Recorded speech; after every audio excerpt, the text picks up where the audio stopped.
Hi friends, welcome back to my channel.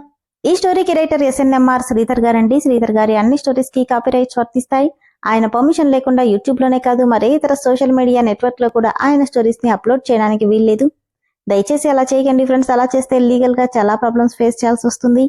అలానే ఈ stories చదువుతున్న వాళ్ళైనా వింటున్న వాళ్ళైనా మీరు మరే ఛానల్లోనైనా శ్రీధర్ గారి స్టోరీస్ ని చూసినట్లయితే వెంటనే నాకు కామెంట్ బాక్స్ లో మెసేజ్ చేయండి. ఇది పూర్తిగా రైటర్ శ్రీధర్ గారి ఛానల్ అండి. కేవలం ఆయన స్టోరీస్ మాత్రమే ఇందులో ఉంటాయి. కానీ కొంతమంది పేర్లు మార్చి వేరే ఛానల్స్ లో ఆయన స్టోరీస్ ని అప్లోడ్ చేస్తున్నారు. మీరు అలా చూసినట్లయితే నాకు మెసేజ్ చేయండి.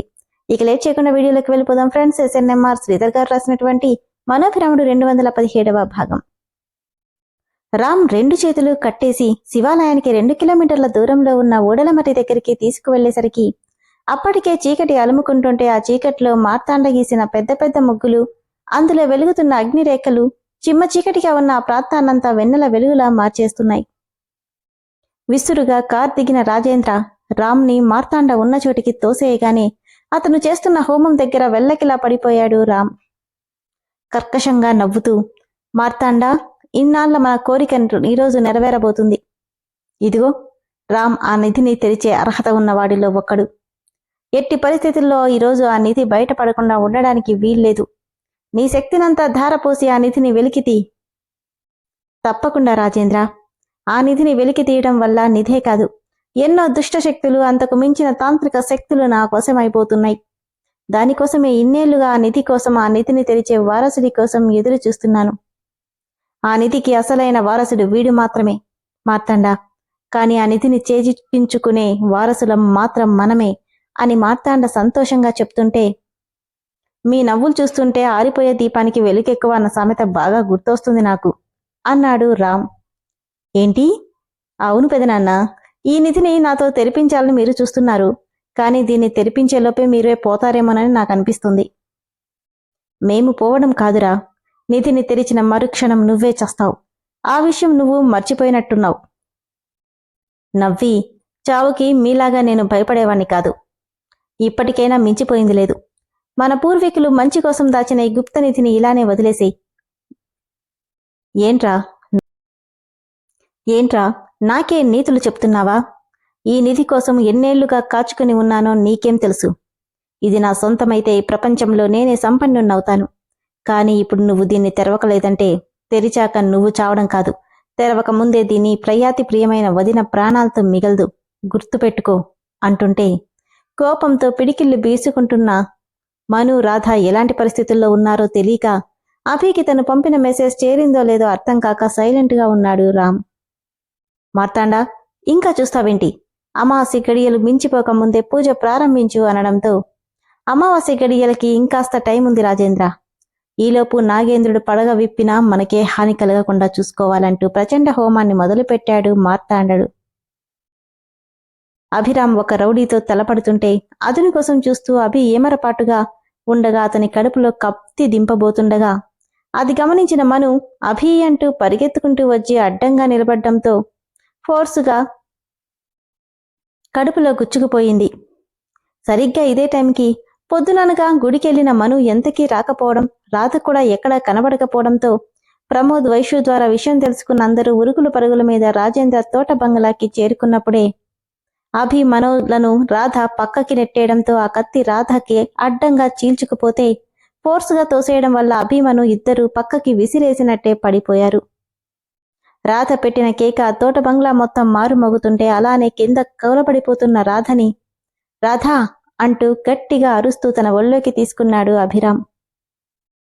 లోపలికి రాగానే వాళ్లకు కనిపించిన దృశ్యానికి అందరూ నిశ్చేష్టులవుతూ క్షణంలో రాధా అని పరిగెత్తుకుంటూ ఆమె దగ్గరికి చేరుకున్నారు.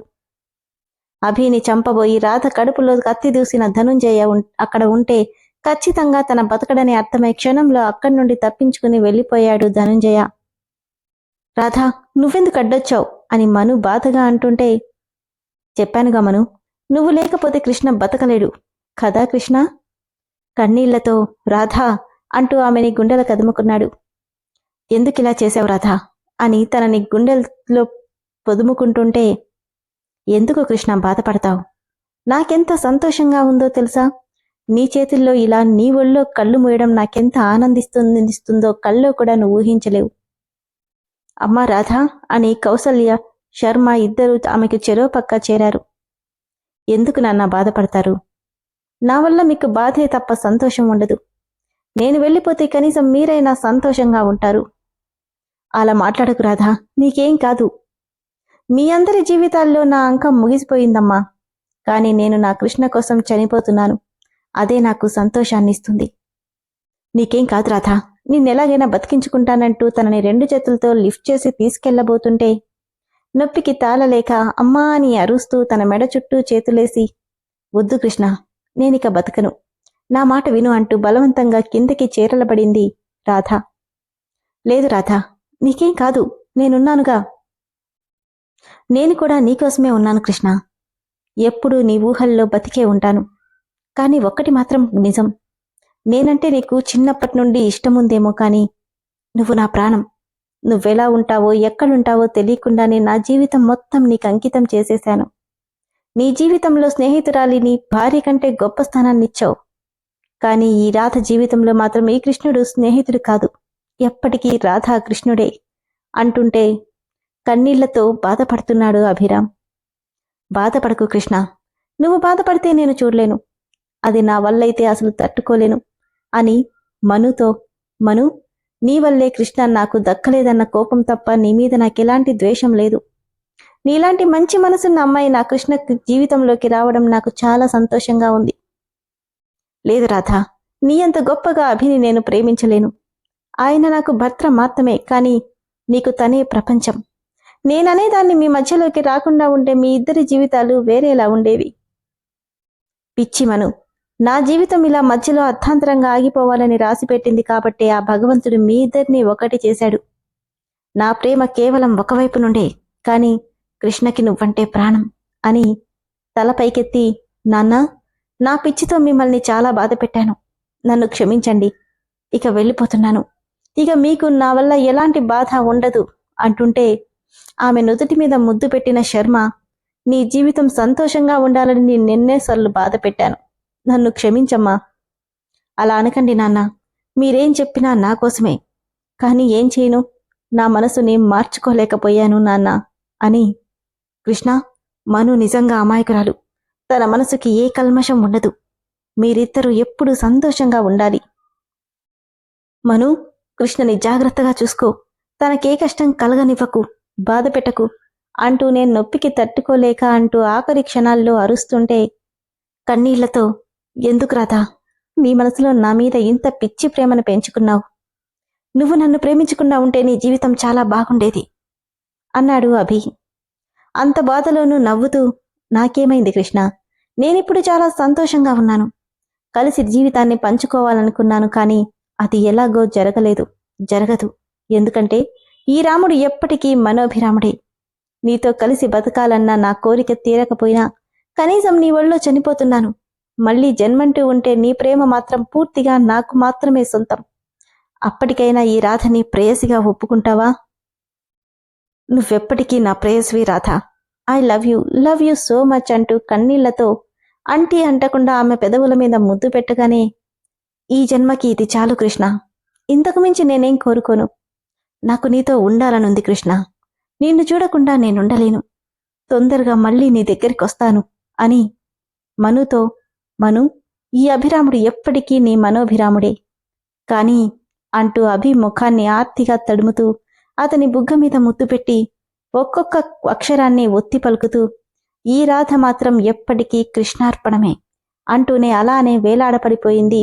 పూర్తిగా తన తనువును చాలించి శాశ్వత నిద్రను చేరుకుంది రాధ. కాని తన ఆత్మ మాత్రం అభి పక్కనే కూర్చొని అతని భుజం మీద తలవాల్చి, నేనెప్పుడూ నీ దగ్గరే ఉంటాను కృష్ణ, నిన్నొదిలి ఎక్కడికి వెళ్ళలేనంటూ కన్నీళ్లు పెట్టుకుంటుంది. ఒక్కసారిగా రాధ అంటూ అందరూ బావురుమంటూ ఏడుస్తుంటే అభిరామ్ మాత్రం తనని చూస్తూ కళ్ళతోనే ప్రాణం వదిలిన రాధని అచేతనంగా చూస్తుండిపోయాడు. చిన్ననాటి చెలి 20 ఏళ్ల ఎడబాటు తర్వాత తన మీద అంతులేని ప్రేమను పెంచుకొని తనకు కనిపించి కేవలం బాధని మాత్రమే మిగిల్చి వెళ్ళిపోతుంటే ప్రేమించిన భార్య పక్కనున్న అతని మనస్సు, శరీరం మాత్రం రాధా రాధా అంటూ గుండె లవిసేలా తపిస్తోంది. అబ్బా, ఎంత బాగుందో కదా ఫ్రెండ్స్. మొత్తానికి రాధ ఎప్పటికీ కృష్ణార్పణమే. ఇందులో డైలాగ్స్ మీకు గుర్తున్నాయా? ఇదే డైలాగ్స్ని రైటర్ గారు ఈ రాధాకృష్ణార్పణం అనే స్టోరీలో రాశారు. అంటే ఈ రాధాకృష్ణులే ఈ రాధాకృష్ణార్పణం స్టోరీలో రాధాకృష్ణులు. స్టోరీ అంటే ఎంత బాగుందో కదా ఫ్రెండ్స్. మొత్తానికి కృష్ణని మనోభిరాముణ్ణి చేసి పూర్తిగా తనువు చాలించింది రాధ. నిజానికి బాధగా ఉన్నా ఈ కథకి రాధ క్యారెక్టర్కి ఇలాంటి ముగింపే కరెక్ట్ అనుకుంటా. ఎందుకంటే ఎవరిదైనా ప్రేమే. కృష్ణ రాధని ప్రేమించకపోయినా రాధ అభిని మనస్ఫూర్తిగా ప్రేమించింది. ఇప్పుడు అతను మరొకరికి సొంతమని ఆ ప్రేమను మర్చిపోయి వేరొకరిని పెళ్లాడితే ఆమె ప్రేమకి అర్థమే లేదు.